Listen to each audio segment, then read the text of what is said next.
Friday's edition of some of our AP Micro Learning. And my name is Mr. Pedlow, teaching at Chelsea High School out in Chelsea, Michigan. Once again, thank you for watching. Those of you tuning in live today, I want to start by, we're going to get to the free response from yesterday in just a moment. Much more importantly, let's look at, real quick, why don't we go ahead and look at all this info that just got shared with you guys. If you don't know, you probably got an email. You should have gotten an email in the last hour. No, don't click from the YouTube video and look at your email. Just wait a few minutes. We're gonna be done early. It's a Friday today, right? So I want to go through a couple things about the exam. So the micro exam date is going to be May 20th, Eastern, 4 o'clock Pacific, 1 o'clock. You're going to have to get in about 30 minutes early. Make sure everything's ready to go. Make sure your Wi-Fi is working. If you can be plugged in at home, that'll be even better. So the exam, you're going to have 25 minutes to answer question number 1, and then 5 minutes to upload it. You guys are going to have to figure this stuff out. You are much more techie than anyone my age. So make sure everything is working. And then you're going to have 15 minutes for question number 2, 5 minutes to upload that. Once you submit the first question, you can't go back. So use your time wisely. If they give you 25 minutes, don't finish a thing in 3 minutes, upload it and say, uh-oh, I forgot to get the explanation points. So that's how it's going to work. And you can see question number 1 is 55% of your exam, 2 is 45%. Now, the important thing, what are they going to look like? So for those of you who've been predicting that the free response questions would be just like the old in Mac, recessionary gap, inflationary gap, something of that nature, work your way through it, maybe some Phillips. In Mike, maybe a monopoly graph with some potentially price floors, price ceilings, maybe a tax graph. Well, you don't have to draw graphs now. So you can read right on here and it says that you're not expected to submit graphs on this exam. It is the units 1 through 5. Today, the last 2 days we've done unit 5. Today we're starting at unit 1 all the way back. Question number 1 is going to be the equivalent of 2 of your shorter questions. So what would a question 2 and 3 be? On a typical exam, could be like game theory. And then question 2 might be like a tax graph or maybe a labor market graph, more likely. So they're going to combine 2 of those, make them into one question. That'll be your first question. The second question will be a first question number 1. Now here's the deal. Some of you are thinking to yourself, it seems like we got an hour before to do 3. Well, yeah, you did. And now you have about that, but some of that time is going to be used to upload it. So you're going to have to work through this. The good news is I've been hammering the last week and a half with you guys, explanation, explanation, explanation. You need the skills that we're trying to teach you. Exactly what do they want me to say? That's why I keep throwing multiple choice at you. So graphs are important. They're important to know how to draw. As a matter of fact, if I had to predict, I think you're probably going to need to draw graphs to answer the questions to help you at least a little bit. You may not upload them. And then, you don't need to submit graphs, but they're recommending it. And then we can't stop from using a calculator. We talked about that. And then I will say one real quick thing because this does not need to be said with any of you. I'm well aware of that. But don't even consider using other resources out there. Their security is absolutely incredible. If the colleges are going to accept this, they want to make sure the test has integrity. So not only are the College Board, if you do get caught trying to share answers or even or possibly sharing answers, but you're going to lose the money. That's a big thing. Your high school is going to get notified. And all the colleges that when you took the SAT had them send your scores to, all of those colleges will also be notified. Don't do anything stupid. You guys are smart. You've had phenomenal teachers. I'm guarantee it all year long. You guys know enough material. So, and if you're that kid who says, you know what, I don't think I can get a 1 on this thing, there is your money back. But I always recommend to all of my kids, I think everyone should take this exam. I think it's good. I think with this prep and other sites out there, you guys are getting enough exam prep to do pretty well on this. So there's your info for the day about the exam. Okay, let's move along. Let's get to this free response question you guys had. Here it is. This is the one we finished up with. And then the 2011, hopefully you guys did that as well. It was a monopsony graph. So it says A, if the market wage equals a firm wage, what type of labor market does a firm hire its workers? Perfectly competitive. If on the exam they said, explain how you know that. you could say because the wage is set in the market, or it's a perfectly elastic demand for labor, or they're wage takers. Okay. B, productivity, perfectly competitive supply, of labor. B, assume the productivity of workers increases as a result of improvement in technology. What will happen to B1, the demand for labor? Okay, demand for labor is going to increase. If they said explain why, because it's going to cause your marginal product to increase, and marginal revenue product is your demand for labor, and marginal revenue product is marginal product times price. So if your marginal product increases, marginal revenue product has to increase. And then the wage rate the firm pays, it's going to remain constant. Remember, it is a perfectly elastic supply of labor. So if your demand increases, the wages remain constant. And then C, suppose the firm only produces good X, and then the price of good Y, a substitute good, decreases. Okay, firm produces good X, the substitute, the price of that decreases. People are going to rush out and buy that one. Now they don't need good X. So what happens to the quantity of labor? They're going to hire fewer workers. And why is that? Because derived demand, right? If people are going to buy less of the good, you need less of the workers to make the good. Or you could say because as demand falls for the product, it'll cause the price to fall. And remember, once again, MRP is MP times P. So price falls, MRP falls.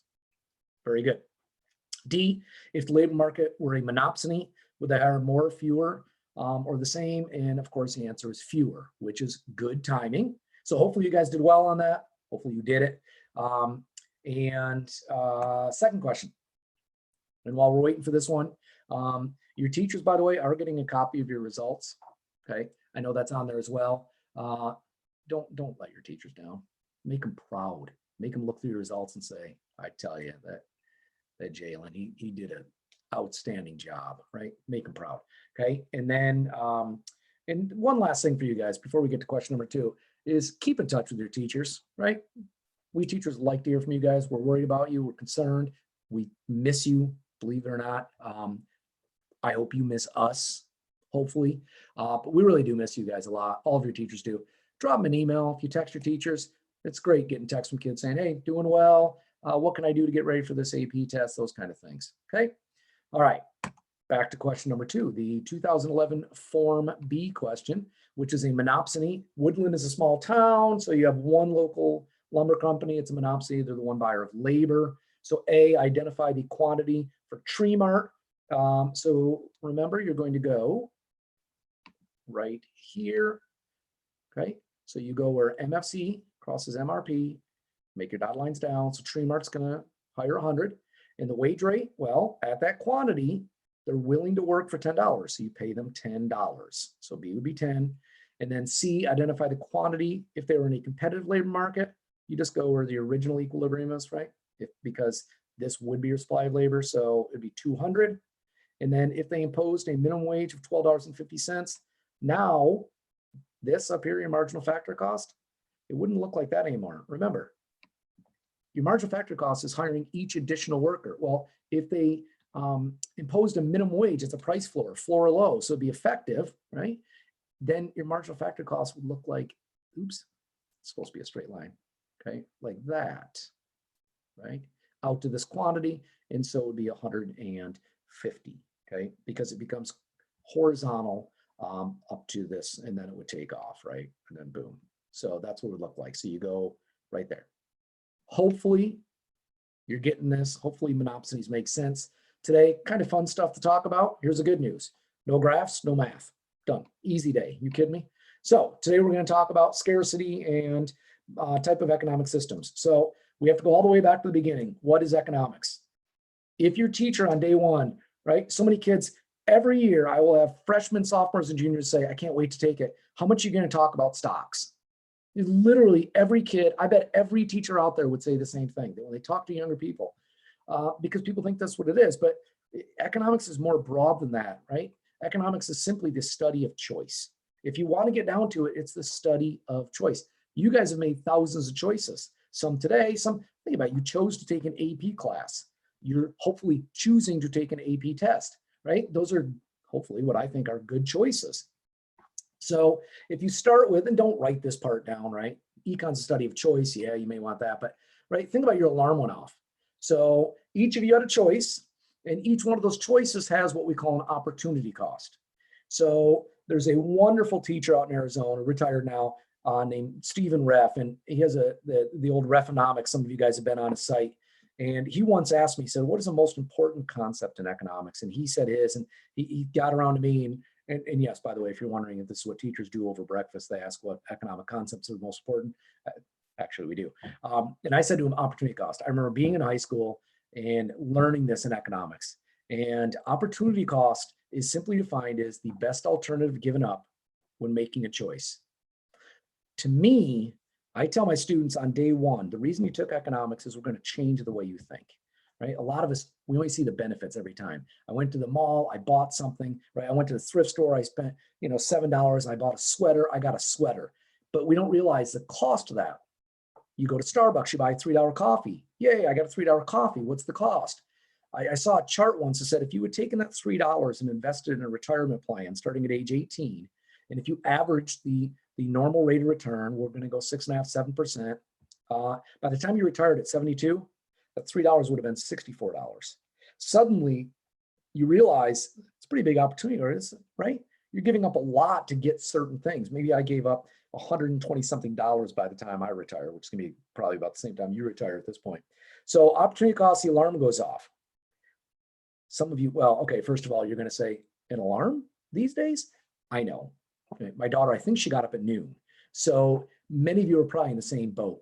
But if, let's say we were back in school, it'd be a glorious day if we all got called back in school. Alarm goes off at 6:30 a.m. Most of you are like me. The first thing you do, you hit that snooze button. So what is the opportunity cost of that? It's the next best thing you're giving up. So you can't say it was sleep. Sleep's what you got. It's what you gave up. So perhaps you gave up eating breakfast, right? Once again, these wonderful Krispy Kreme donuts. You're going to go microwave one. You're going to go drive past the Krispy Kreme for those of you out west and down south, and the sign would be lit up, right? Hot. Now you go in and, oh, it's just the most miraculous. That's why the original Krispy Kreme machine is in the Smithsonian. And maybe you give that up because you want the extra 10 minutes sleep. Maybe you give up brushing your teeth, right? Maybe you give up showering. These are things that, right? There's always an opportunity cost. You hit it again and your opportunity cost goes up. So basically, if you want to know the true definition of economics, it's a study of people who are making choices based on scarcity. That's the better definition. At the end of the day, econ is just a study of choice, but it's really the study of people who are making those choices and they're facing what we're going to talk about here in a second, scarcity. Okay, so that's econ. And so what is scarcity? And remember, by the way, with that opportunity cost, so if you hit snooze and you think of 10 different things that you're giving up, those are all your trade-offs. I get sleep, I'm giving up 10 different things. The best one of those is your opportunity cost. All right, so what is scarcity? Easy definition, unlimited wants, limited resources. You see down here some pictures, right? Oil rigs. Is oil scarce? Boy, oh boy, are we getting to a point of almost no. We have a glut of oil in the world markets. They're having a hard time finding places to put the oil. And if you see what's happening between Saudi Arabia and Russia, in the United States, it's kind of caught in the middle, right? And Saudi Arabia just opening the spigots and letting it roll. And Russia's like, two can play this game. So yesterday, what happened is we think there's some talk about some decrease in production, which would decrease supply, which would drive up price. And yesterday, the market set a record, almost 25% increase in the price of oil in one day. And that's never happened. So, but it's still dirt cheap unless you live in California. But if you guys go out to the gas pump right now, normally what would happen is, right, quantity demanded. At low prices, the quantity increases. People drive more, but we're all quarantined. So it's not going to help any of these producers, low gas prices. There's a glut of oil. But clean water in certain areas of this country, absolutely, right? Time, very scarce resource. So because there aren't enough resources, we're forced to make trade-offs. That's the problem. There's just not enough of everything we want. So I always ask my students, what's scarce? Number one answer, boom, money, right? Kids always say, we wish we had more money. I say, all right, give me another one. Time. All right, great. And I always say to them, you're probably right. You guys, a lot of you APers are, you're in extracurriculars, you're in sports, you have jobs. And I always say, what would you do if I gave you an extra hour every day? And the answer is never look for the cure for cancer or do this. It's always, I would take a nap. Okay. But that's probably because you guys aren't getting enough sleep. So when you think about time is scarce, right? Our natural resources, timber, things like that. And scarcity at the end of the day, it's the biggest problem facing all economic society or all societies. It is. We don't have enough resources. We have to make trade-offs. We don't have unlimited resources. So scarcity is unlimited wants, limited resources, and it's basically forcing us to make trade-offs. Okay, so let's move along. And we've talked about some resources that are scarce here. So let's go on now and talk about the factors of production. Hopefully you guys are sitting there going, this is a lot of review. It should be. This is like week one. This is like day 2 in most of your classes, okay? 5 factors of production. Sometimes you'll see them land, labor, capital. Sometimes they'll throw in a 4th. Truly, there's a 5th. So the first is our land, our natural resources, right? So the factors of production, if you had to define what those are, these are all the inputs you need to produce goods and services, right? It's everything you need to make things. So let's say we're going to grow corn. So you need land. Hopefully it's got good soil, things like that. Next, you need capital resources. Remember, money is not a resource. When you get into money and talking about what exactly is money and the medium exchange and all that stuff, you realize money's not, it's not capital. Capital is machines and equipment. That tractor you see down there is an example. I realize that looks like a 4-year-old's tractor. But money is, or excuse me, capital is machines and equipment needed to produce goods and services. So I can't grow corn unless I have some capital resources. Now you could say, why can't you just go out there by hand? Well, I don't think my hands are going to dig through soil and plant things, right? I would at least need shovels at the bare minimum. In addition, labor. Now I can provide that and you can provide that. And really at most of your age, this is about all you can provide is labor. You haven't received the next step, which is what we call human capital. And human capital differs from labor because it's the skills and knowledge you need. So some of you are going to say, I'm an excellent computer coder. And obviously, I mean, you can see my PowerPoints. This is nothing that is, taking me months to learn in computer coding, right? Some of you are so far advanced, but you're probably not at the level of a RPI grad, right? Or a Cal grad with a computer degree, a Michigan grad with a computer degree type thing. Those whiz bangs can do this stuff so fast. They have the skills and knowledge that are needed to produce the goods and services. And then what, right? What do you need? You need someone to be the driving force behind this. And the term we use in econ is what's known as an entrepreneur. So an entrepreneur is the risk taker. Always you see this term, right? Entrepreneur, you always see the word risk. Why? Look at what's happening right now in this country. All these small business owners, all of these entrepreneurs who took a risk, they created businesses. And back in February, you know what their concern was? They couldn't find enough labor. They couldn't cover all their shifts, and wages had to go up for their employees to retain them. It's like we are on a different planet in 4 weeks. 10 million people in the last couple of weeks have filed for unemployment. We had 4% unemployment a month ago, records. And boy, has that come to a screeching halt. So what's the risk? You might be home and your business doesn't have customers right now. That's what a risk taker. That's why we say that. So natural resources, capital resource, machines, labor, human capital, entrepreneurship. There could certainly be a question about some of these explanations like labor and human capital type thing. And then what are these 3 basic economic questions faced by all societies? So you form a society. I always use an analogy. We're on an airplane and it goes down, and thankfully we all live, and the class is all together. It's 35 of us, and we're on an island in the middle of nowhere, and we're not going to be safe for a while. So we have to come up immediately with some questions. So I throw them out there and say, what do you guys, right? And so everyone's got their hands up with all these great questions. Okay, give me an example. Well, we're going to have to figure out, we need food and water. Perfect. So I write on the board, number 1, we need to figure out what to produce. That's an important question. Okay, what to produce. So we're going to produce food and water. Next question. Kids come up with all kinds of stuff. So whoa. You came up with a great question. We need food, we need water, we need shelter. And then I just stare at him, and finally a kid says, how are we going to produce that? And of course, you get those guys who say, well, I can hunt, because once again, we're on a deserted island and there's just wild game abounding with the, I don't know, the spears or something with it we don't currently have. So I don't know exactly how we're going to wrestle them. And then we say, who's going to get the water, the heaviest thing to carry? And if we come up with all this classroom debate, we have to answer these questions as society. What do we think is important to make? How are we going to make it? The United States has a tremendous amount of natural resources. We're very, very blessed in that. So we can produce certain things, but we're not really good at making mangoes. Maybe Hawaii, but Michigan, we don't have big mango grows. We have big hops growing.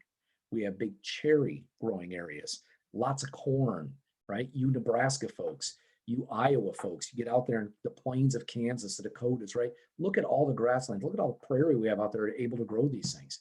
And then last but not least, okay, we know what we're going to make, we know how we're going to make it, but who's going to get it? So for whom are we going to produce? So the three questions faced by all societies: what to produce, how to produce, for whom. So in this example, let's say we want to make that t-shirt. That's an actual t-shirt. That is me. I know you can see the resemblance right now. One of my former students who is a phenomenal artist. She's in art school, and she decided to make a painting. She was doing portraits of some teachers, and I wouldn't let her because no one needs to see my face on a wall. And then she painted me with econ tattoos. And I used to make fun of Bitcoin all the time, so I think she intentionally stuck it on my hand. But there's all kinds of things on here, tin staffel and supply and demand and all kinds of good stuff. So let's say we want to make these t-shirts. I don't know how to make t-shirts. I think we've gone through this. Like, I don't know how to do this stuff. So what are we going to produce t-shirts? How? Well, we got to figure out, right? We got to figure out that where are we going to get the shirts? Who's going to make them? Who's going to print that beautiful Mr. Clean looking thug on the t-shirt? And then who's going to get it? For whom? Well, obviously people with money. We want to make sure we can sell these, right? So those are the questions faced by all the societies. And then the type of economic systems. This is kind of what we're going to finish up with. And what did I tell you? Cruising today. It's a beautiful Friday afternoon. So first, a market economy. And we do have to spend a little bit of time on this. This is stuff that would make a wonderful free response question to talk about the difference between like capitalist systems and more command, more mix. So the first is a market economy. You might have heard of a guy named Adam Smith back in 1776, writes this book called Wealth of Nations, where he talks about the invisible hand, which guided us to make rational economic decisions, meaning not the government. There's a very famous story of when Ronald Reagan was inaugurated. They were giving out ties with Adam Smith's face on them. And it was a way of saying, we're going to try and deregulate some stuff, keep the government out, and Adam Smith's ideas in. Adam Smith wrote probably a just as important book in the 1750s called The Theory of Moral Sentiments, where he always warned that business people would try and, screw over the consumer and all that. But people always forget that about Adam Smith. The guy was a genius. He was weird, but, a little off, but he was a genius. So he would talk about market economies. Here's what you need to know about market economies for questions. It's based on the price system. So how do I know how much this is? I go on the market and the prices tell me what the value of this is. Sometimes we do a really great job of that, and then sometimes we don't do a great job of that. For the most part, it works really well in capitalism. It's all supply and demand. And you'll hear terms like free enterprise, capitalism. These are market economies, right? Capitalism means I'm free to own my own capital. So if I want to go out and build, my wife she went to culinary school, Johnson & Wales, and she's a phenomenal cook. So if she decided to open her own restaurant, the government can't say no because you're, this gender or this race or this height, anything like that, right? We can open it. It's a capitalist system. I'm free to own my own capital. I don't say, can I use the government's restaurants and then cook in yours? It's mine. And then, so the price system allocates the goods and services, and then private ownership. So I get to own things, and that protection of the property rights, that's the key with capitalism. They're going to make sure that the government cannot come in to my business and say, hey, and knock on the door and say, we need the permits. Now I need permits. I'm not talking about that, but like in a communist system where we need to see that everything is in order and the government owns these buildings and you are just using these buildings, right? I can own that. That's a market economy, limited government, laissez-faire economics. If you go to Hillsdale, right, you're a free marketer. Command economy, what we call a centrally planned economy. where the government is going to answer those basic economic questions: what to produce, how to produce, for whom to produce. So that is the idea of this. They're going to decide basically what you're going to be good at, what you're going to do, what you should be doing, and then you make your way up. Command economy, when we say centrally planned, a central area like the government controls. There's no free enterprise. You can't own your own capital. And then the last is what we really see worldwide, which is mixed. And I'm going to show you in just a second some countries that are more commandish, some countries that are much more market oriented, and where people in the United States fall, where people around the world fall. So a market economy, but it has government intervention. And if you think about the United States economy, some people say we have way too much government regulation, and they call it red tape, right? They want to cut red tape. They want to cut, even President Obama, I think it was one of his last years in office, said there's way too much bureaucracy out there when you try and open a business. So talk to most business owners and oh, yeah, so much red tape. Other people might say, we don't have enough regulation. Things like environmental controls, pollution controls, things of that nature. We need more government regulation. It has been fascinating to watch the news during this COVID pandemic, because President Trump and the government, right, they're stepping in. They have the authority to tell businesses to go produce things. Boy, that's not a market economy, but it's needed. And that's why the laws are there. They can say, 3M, we want you to make more masks. GM, we want you to make ventilators, that kind of thing. So in mixed economy, we have things like minimum wage laws, child labor laws, right? Hopefully, if you're 14 years old, well, if you're 14, you're watching this, you're a genius, so well done. But if you're 12, 13, 14 years old, most of you probably aren't working in a mine somewhere. We have laws against that stuff. So when you look at it, and so that's a market economy. If you remember the idea of private property rights, and the price system is going to allocate, ration out those goods. Allocate means to give out. So who wants diamonds? Well, you have to have a lot of money to get the diamonds, and they find that equilibrium. They're going to sell them for X amount of dollars to, and the bigger the diamond, right, the more money and that kind of stuff. And if you can't enter the market, you can't enter that market. So those are market economies. Keep limited government intervention. What do we have? Of course, we have a mixed economy. So if you look, obviously don't draw this, and hopefully you're not sketching out flags, but a market economy, right? Singapore, Hong Kong at the extreme end. I remember John Stossel of ABC News. He's on Fox News now. He got off an airport once in one of their got off an airplane, in one of their airports, and had ABC News hats, and literally put a table out and started selling ABC News hats, and no one bothered him. And his point was, there's no regulation. I didn't have to create a business and incorporate it and do this. Can you imagine going into LAX and just putting a table out and saying, I'm going to sell hats today? You can't do these things. So they have really a lot of economic freedom. The United States, right? We're pretty free. Yes, we have some red tape. We have some regulation. I know, and I don't care, but politically, right?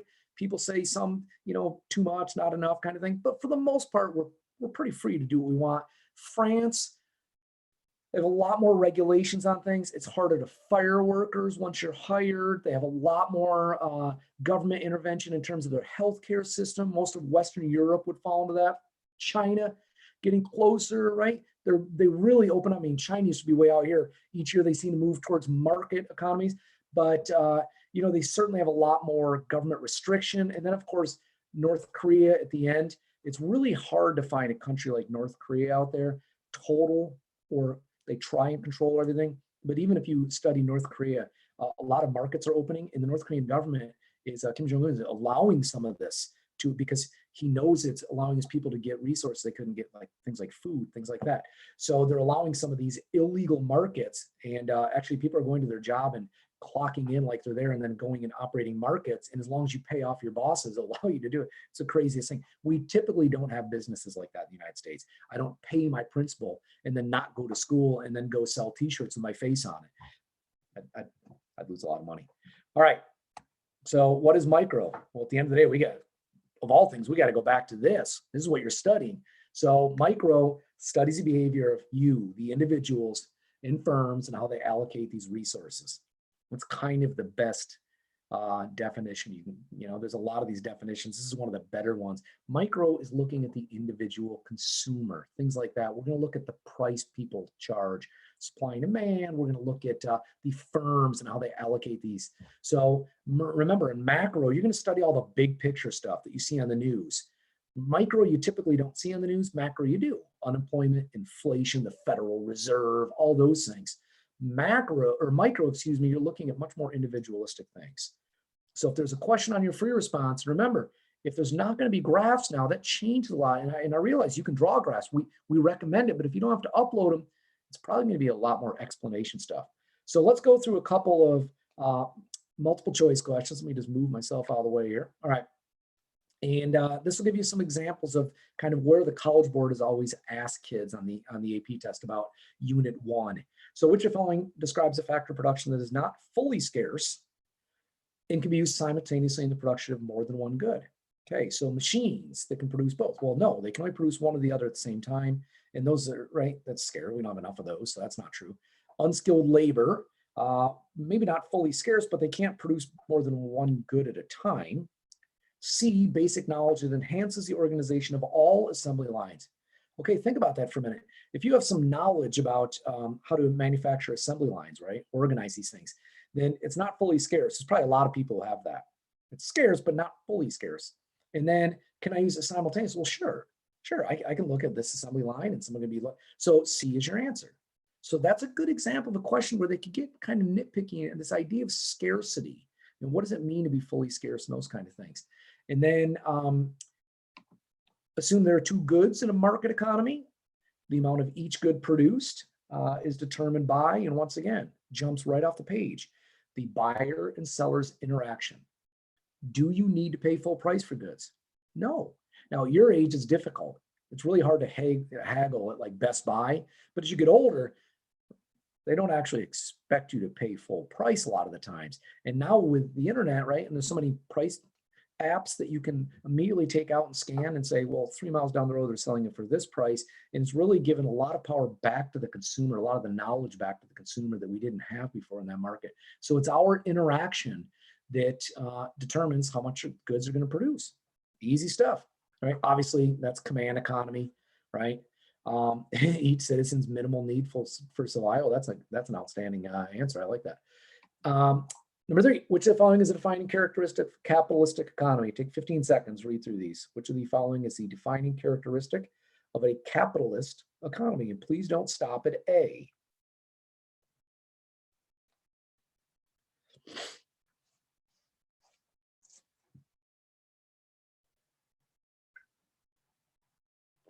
And the reason I don't want you to stop at A is because well-functioning capital markets are not what capitalism is all about, right? You need access to capital markets. That's not what they're talking about. What they're saying is in a capitalist economy, what's the most important thing? It is, once again, the private ownership, the protection. The government is going to protect your own private property.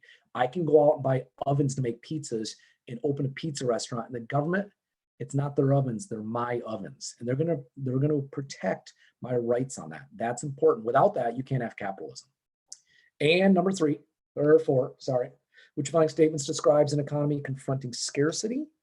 Go ahead, take a few seconds here, look those over.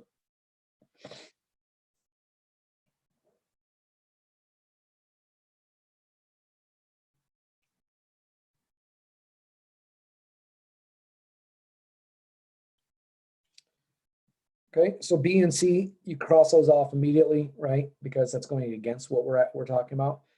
D, scarcity is eliminated by the government. Well, that's definitely not true. And then E, scarcity only exists as a problem when there's more than one good to produce.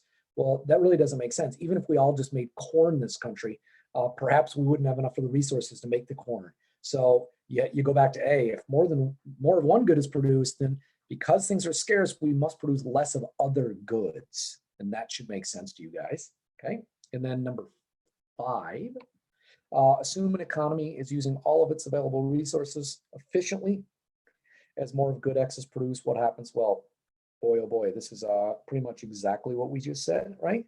So if we're going to produce more of good X because we're using everything, all of our available resources are out there, scarcity is around, so if we produce more of X, we must produce C, less of good Y. So if I produce pizza and subs, and I want to produce more pizzas, I have to produce less subs. Or if you're in New York City, heroes, we got you. And then D, The allocation of resources in a market economy is described by which of the following statements? Okay, so market economy, the government decides which goods will be produced. It does not sound like a market economy. So we know one is completely wrong. 2, buyers and sellers exchange goods and services on a voluntary basis. That definitely sounds like a market economy. No one is forcing me. And remember, if there's ever a question, by the way, this is a really good tip for you. If there's ever a question about who gains in a market transaction, the buyer or the seller, what does the answer have to be? Hopefully you just said both, because the buyer, if we felt like we were getting a bad deal, we wouldn't buy it, and the seller's not going to lose money on it, right? Remember Adam Smith. It's not from the benevolence of the butcher, the brewer, the baker we get our goods. It's in regards to our own self-interest. If I go buy a loaf of bread, who wins? Well, I get bread. I hand my money to the baker wins, the baker gets money, we both win. If I got home and said, this is the greatest bread, it was $19 for a loaf, my wife said, you knucklehead, bread doesn't cost $19, then that baker probably wouldn't be in business too long. So we have to find that equilibrium, right? So we know 2 is right, and then 3, prices and cost help producers decide whether they're producing too little or too much. If the bread was 25 cents, that price, right, it would probably cost more to make than the baker was even selling that bread for. So it would decide, what, gosh, am I producing too much of the bread? What should I do? Should I produce something else? So the answer is 2 and 3. So that would be E, I believe. Okay, 1 doesn't make sense, command economy. So that's like your easy stuff. Easy day. It's Friday. Enjoy your weekend. Once again, now that that information's out there, and I'm sure you guys are gonna have questions and they'll come up, and I'll try and go through some things Monday with you guys. I'll think some stuff over. But it's cb.org/tech. If you have any issues with, if you're worried about this, you can reach out to them. I think most of you, to be honest, you're probably, some of you guys might literally be answering your AP questions with this and just typing away. And if you want to type because you have handwriting like I do potentially, maybe that's a good idea. Okay, so reach out if you have needs. And once again, look at that, get you guys out of here. Thank you for watching. I certainly hope you'll join on Monday, where we're going to talk about production possibilities. Tuesday, we're doing terms of trade. And I know some of you just went terms of trade, right? People stumble on those things.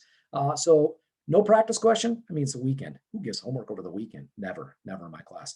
So enjoy your weekend. Stay healthy. Stay safe. I will see you Monday. Take care of yourselves.